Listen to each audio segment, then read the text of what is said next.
Hello, and welcome to another episode of the I Hate Cooking Show. I'm here today with Jared Laxer. Hello. And we're going to be making kebabs and potato knishes like I used to do at tailgate parties at sporting events when I was a kid. Hell yeah. Thanks for letting me into your home. Of course. Of course. Jared produces Outlaugh. Yes. And you produce it in various cities. So it's like... Yeah. The first time we did it in New York back in 2019. And then I did 2 seasons of it up in Toronto. We are now back in New York. We just did 2 seasons at UCB. And we're taking the show to the Edinburgh Fringe Festival this summer. And I actually just posted it now. It's cool if I give the news. Yeah. We're just announcing that next week on Thursday, March 12th at 8 o'clock at the Asylum New York City, Season 3 of Outlaugh. We're calling it Outlaugh Madhouse. The theme of the season, and I'll reveal this here, is there have been a couple times on Survivor where they'll do a theme where they call it the Edge of Extinction. And when the person gets voted out, instead of leaving the game entirely, they go to this other island called the Edge of Extinction, where they will have a chance to play back into the game. So when you get voted out this season of Outlaugh, you are going to the Madhouse. And each week you'll have to do the Madhouse Challenge, see if you can get any advantages to eventually get back into the main game. Wow, so they're edging comedians out here. So we're gonna make some kebabs. Kebabs are kind of a boring food, I'm not gonna lie. But Jared picked this. Yeah, look. Because it reminds him of his childhood, so. I mean, Eduardo did the sauce that reminds him of home. That's true. So I figured get a little sentimental with it, right? Yeah. I'm surprised you didn't say Italian ice.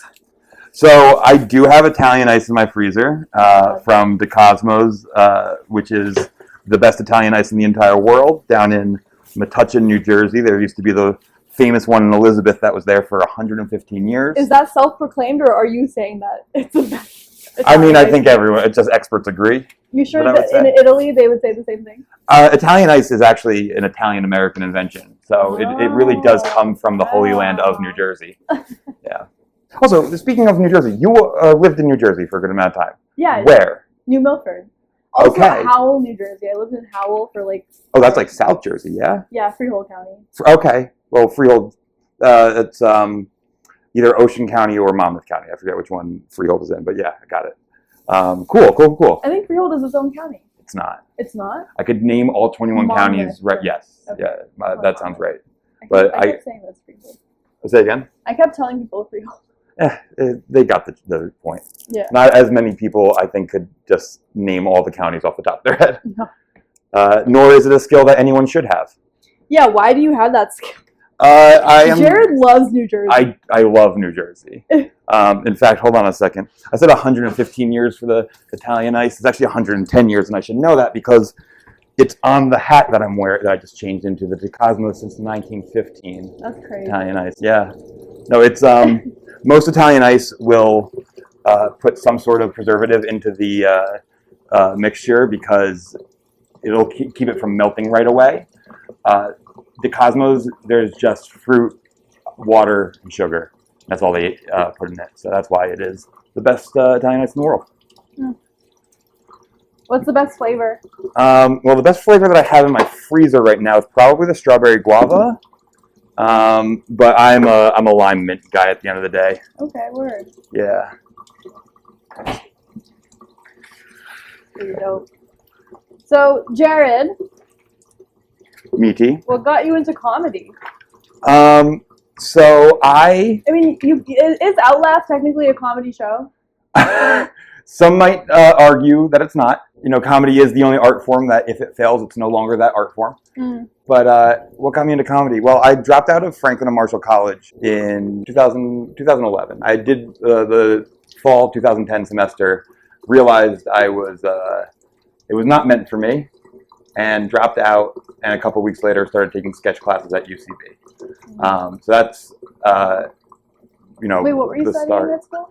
At F&M, I don't even remember. I think I was I took a bunch of intro psych courses and stuff like that, with that sort of being the direction, but no real direction, which is part of why I dropped out so quickly. My little kid dream job was to be in comedy, so I decided I would just pursue it then. And then, nice. Yeah. Here. Oh, thank you. Yep. So I started taking sketch classes at UCB, where I met my friend Joey. We're still good friends to this day. He was from Windsor, Ontario. And the reason he was in New York was he was interning at College Humor at the time.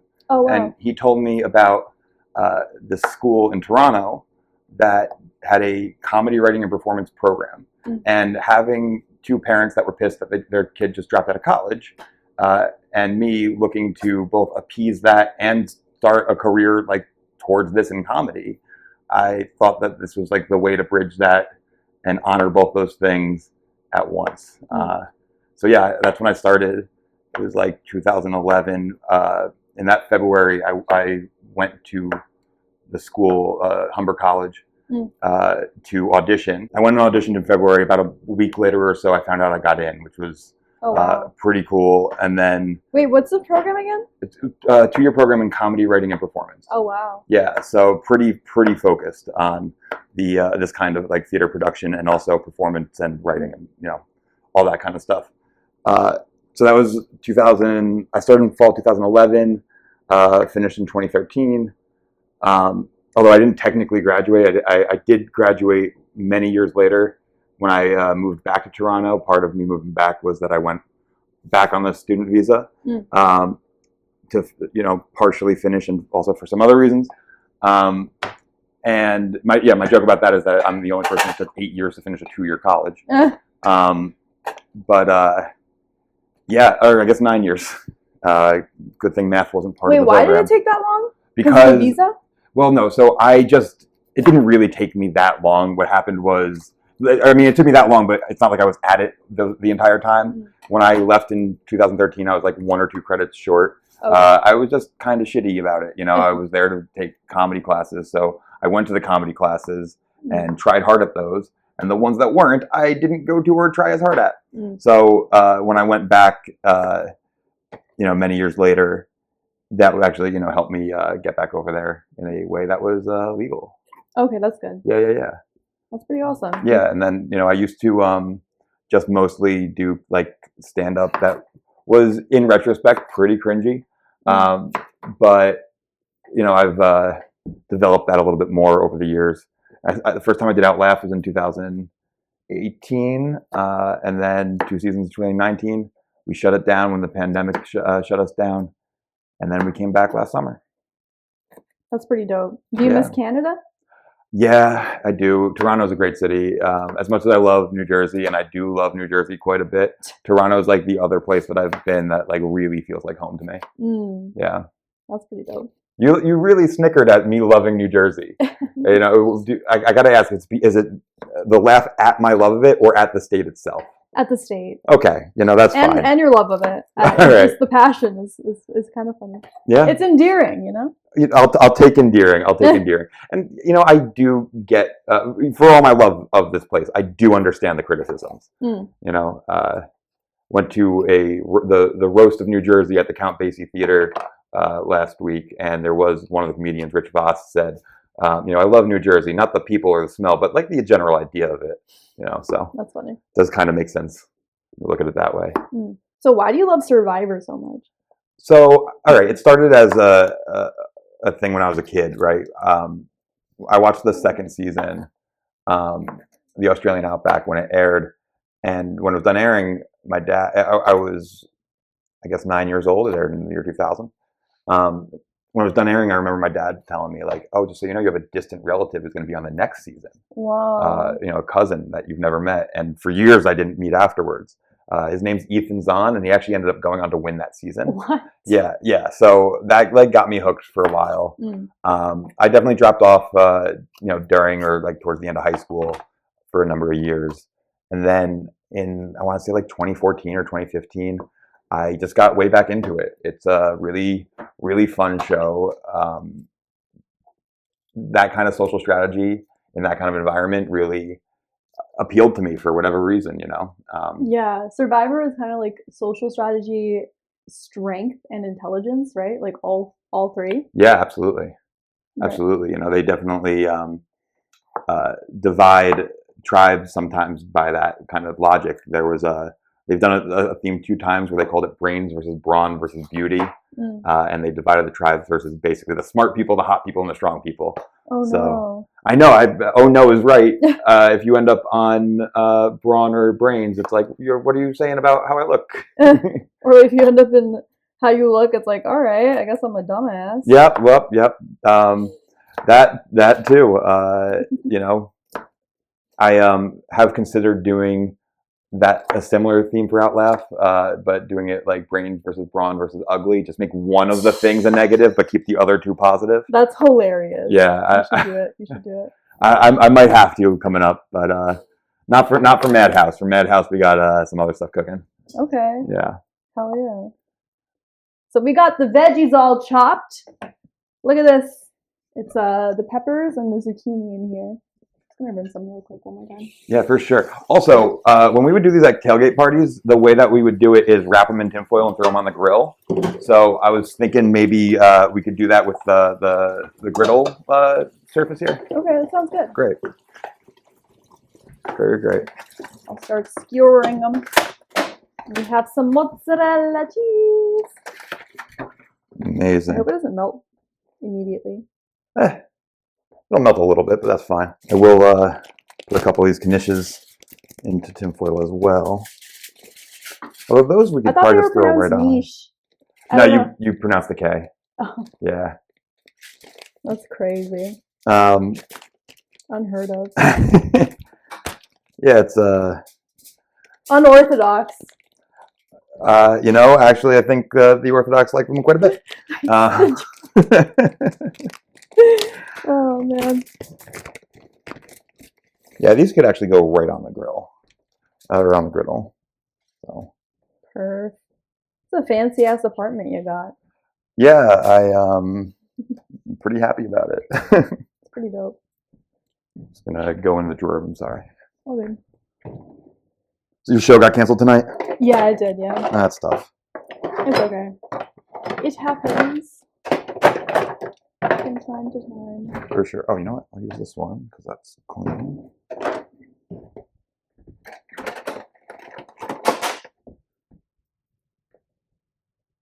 Oh, the one thing that I didn't get for these is mustard. I'm supposed to eat these with mustard. Oh, why? I'm not supposed to, but people like them with mustard. Why?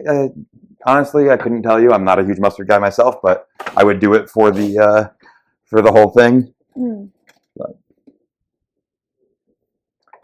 But yeah, no, I was very lucky to be able to go to a lot of like sporting events when I was a kid. My dad had tickets to the Mets and the Jets, and occasionally also to the Nets, to the basketball team. Yeah. So we would go quite a bit to games and tailgate, usually beforehand.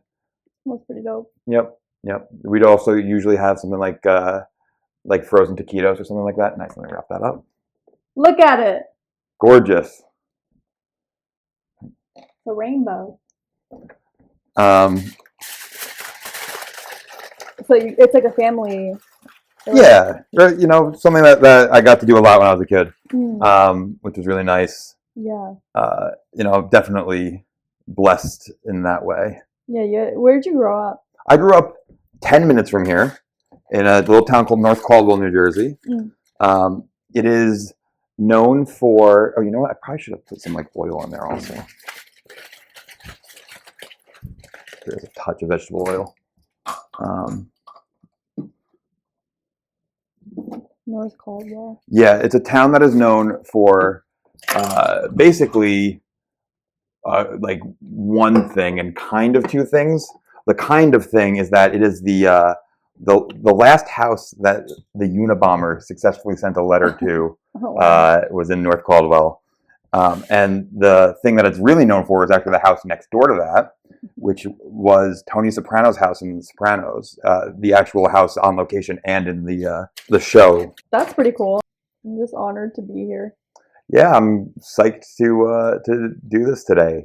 I just did Will Morrison's None of Us Are Famous Yet podcast. Oh, really? And it does feel like a mini press tour for the next season. Yeah, even though not only did I not have like the date set in stone, so I couldn't talk about the Asylum on that one, but also I gave the wrong Instagram.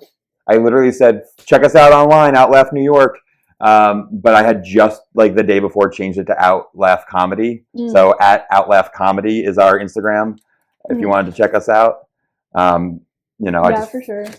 figured it was better to put it in one place so that you know, with the Fringe coming up and everything, I don't have to tell followers to follow more than one account. True, yeah. Jared is about to do the Edinburgh Fringe, and he's going to bring Outlaugh to there. So it's going to be, what were you saying? It's like 6 days, 12 comedians? Yeah, we're going to do, 12 comics. All right, melted a little bit, but that's on me. And one of the pieces tore off, but again, that's fine. We're doing 6 shows in a row, right? So it's every night for a week. 12 comics. The idea, hopefully, would be to cast half people who are in town for the festival and half local improvisers and comedians. You know, we're getting that casting process started as well. So between that plus Asylum right now, there's a lot going on for the Outlaugh world. It's pretty exciting. Yeah, no, I'm really pumped about it. You know, being able to do the show at UCB was an absolute dream come true. You know, I mentioned before, I dropped out of college. Grab some more foil. You could use the other foil. No? I tossed it like a dummy. But also, maybe go right on to the... We could also just put them on a side in case they're not cooked today and you could just cook it later. I mean, yeah, whatever you want to do. Okay, but is there a place where I could store these? Yeah, here. Just put these down and I'll cover them up. I think there's going to be one more. And then there's going to be some veggies left over. I could probably like stir fry them. Yeah, that sounds awesome. And I could, you know, throw them into everything. The reason that I absolutely hate cooking is because the only thing I'm actually good at cooking are eggs. And leftovers in an egg, in a egg scramble is how I go all the time. So generally my breakfast is eggs scrambled with whatever I had for dinner the night before. Wait, why do you like Knishes? Are you Jewish? First of all, Knishes. Second of all, yes, I am. Oh, word. Yeah. Do you practice Judaism? You know, not. I'm not going to temple every week. I do recognize when the different holidays are, and you know, sometimes we'll do stuff for them. The other night, March 2nd was Purim, March 2nd into March 3rd, and Purim is usually one that I love to celebrate. It is basically it's Jewish Halloween as far as how the celebrations go. You're supposed to dress up in costumes, and it is a mitzvah to get inebriated to the point where you cannot tell the difference between Haman and Mordecai. So I'm sure. What's the difference? Haman was the bad guy and Mordecai is the good guy. And part of the story is a character, a woman named Esther, thank you, basically gets Haman drunk and gets people drunk and they can't tell the difference. So that's a way oversimplification and also not exactly correct of it, as I'm sure my fellow... Is it garbage in here? Oh, I got it over here. As I'm sure my fellow Jews will correct me in the comments. That is something we like to do, is correct each other. Wait, isn't Purim like the celebration of like leaving a place? Most of them are. Okay. There's a real fun chart you can find online that's like a breakdown of Jewish holidays. It's did they try to kill us? Are we sorry for something? Like, should we eat? Like, you know, do we fast or do we eat? Like that kind of stuff. And that is how you boil down most Jewish holidays. Okay, that's depressing. I'm also realizing I'm sure that I got that wrong as well. So, you know, fellow Jews, find me and tell me I'm wrong, and I will tell you that I am sorry. I feel like I should just apologize right now. No, sorry. For what? I don't know.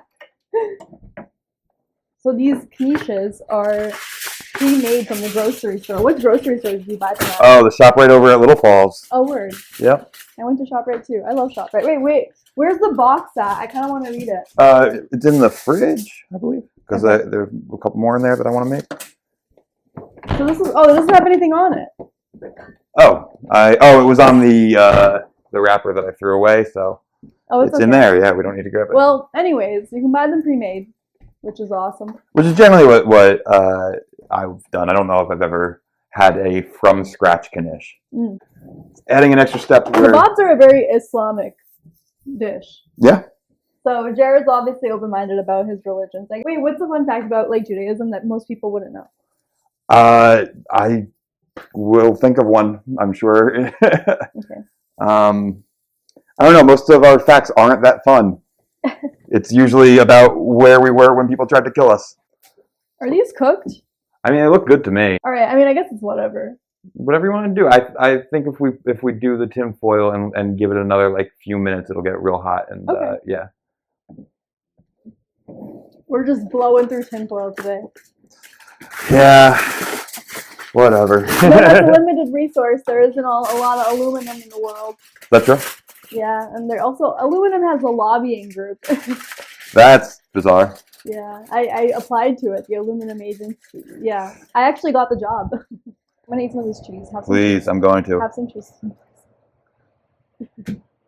Absolutely. Cheers. Cheers. Salty. It is pretty New Jersey to be eating some mozz. Is it? Very Italian.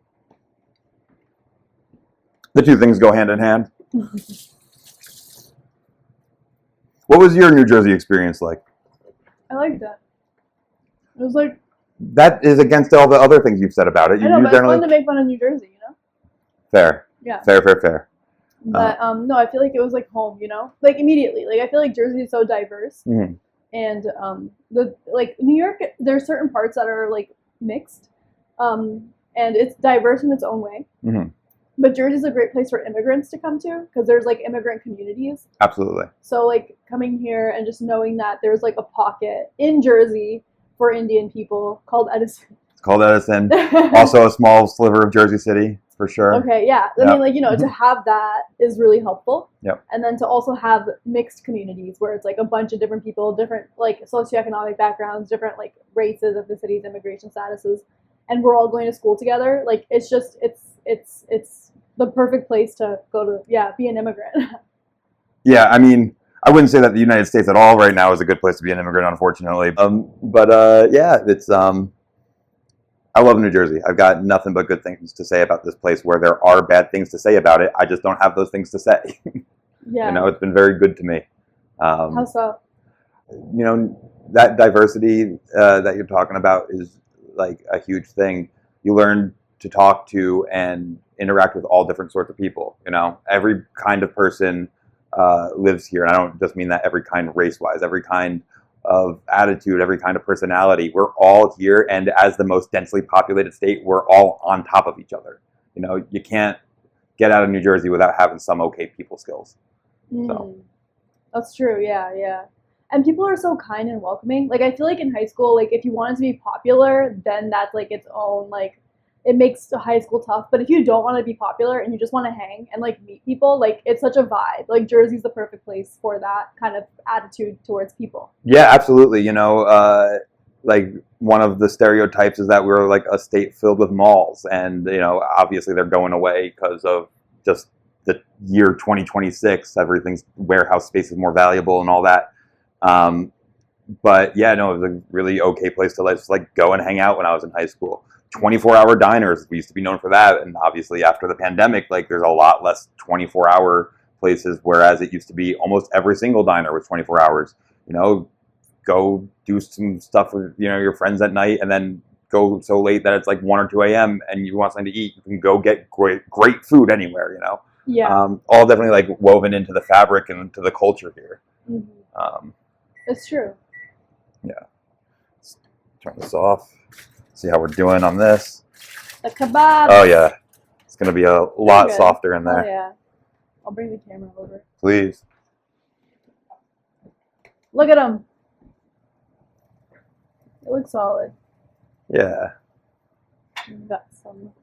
See how they are. Hell I'm gonna actually throw the Knishes back on because they're a little bit colder now. Those are much better hot. So. Okay. And then we'll sit down and eat. You could reuse that. I could reuse that. It's been the theme of the last 15 minutes or so. He's gonna throw that out. Like, I'm gonna throw it out. Just throw it out. I'll throw it out at this point.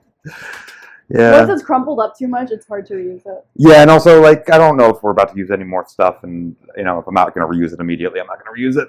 That's valid. Yeah. I generally go up the Knish, just picking it up and eating it, but It's a little oily, so I'll probably use a fork. Okay. You can do whatever you want, but here's the fork. Yep. Yay! So this is what we made. I'm excited. Yeah, it should be delicious. Yeah.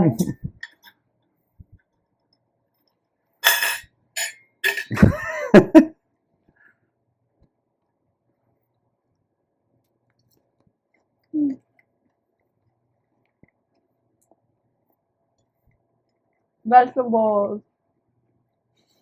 Vegetables, but now they're a little bit warmer. Mm-hmm. I really dropped the ball by not grabbing mustard for the Knishes, but it's all right. So good. Like something to drink? Sure. I have protein sodas from my buddy Sam Kramer's new brand, Proso. He's an improviser down in North Carolina. So he's a comedian? Yes, so we met in Hebrew school to bring that back to my Judaism. And we've just been friends for years.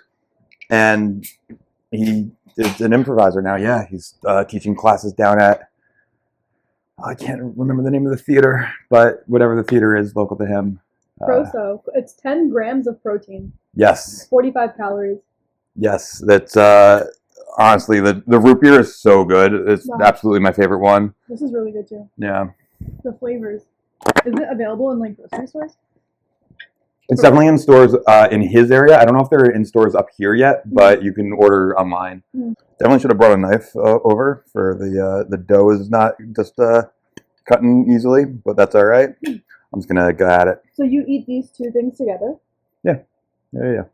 So we'd also make like hot dogs and burgers and other regular just like barbecue type food. Occasionally, we'd have like chicken wings and that kind of stuff, but usually we'd keep it more simple than that. But don't want to go through the whole marinating thing. If we don't have to do work the day before, then we don't. Just load up the cooler and get out of here. So good.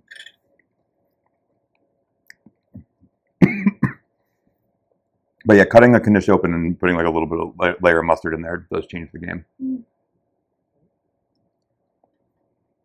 So there you have it. How can they find you, Jared? You can find my personal Instagram at Jared Drives New Jersey. You can find Outlaugh New York and Outlaugh Edinburgh at the handle Outlaugh Comedy. You can also go to outlaughcomedy.com. It will just redirect you to the Instagram for now, but eventually it might do more than that. And that's it. We've got a bunch of upcoming shows, but you'll be able to find that when you go to my Instagram. Hell yeah, and try this if you get a chance. Definitely try Proso. It's delicious. Thank you for watching. Bye.